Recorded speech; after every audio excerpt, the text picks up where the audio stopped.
Mama Min Bernardo 2 beses nga niyakap si Catherine pagkatapos ng pagpirma ng kontrata ni Catherine sa Star Magic event.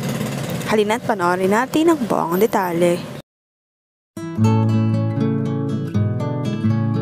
Sobrang naging emosyonal ang pagpirma at pag-renew ngayon ni Catherine Bernardo sa Star Magic ABS-CBN. Dahil nga hiwalay na sila ni Daniel Padilla ay magiging solo career na lang at wala nang love team ngayon si Catherine Bernardo. Grabe nga ang pinagdaanan niyang breakup dahil 11 years ang pinagsamahan nila ni Daniel Padilla at buong journey ng showbiz ay kasama niya si Daniel, kaya ganun na lamang siya ka-emosyonal ng pagpirma niya ngayon.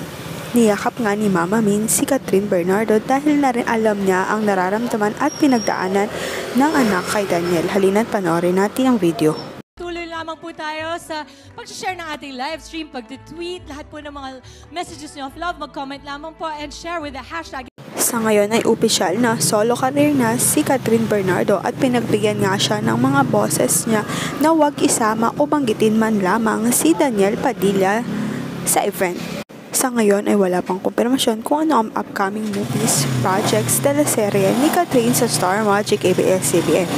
Pero napapabalita si Jericho Rosales ang makakatambalan niya ngayon. Open naman daw si Catherine Bernardo sa lahat ng leading men at hindi siya pumipili ng kakatrabahuhin niya.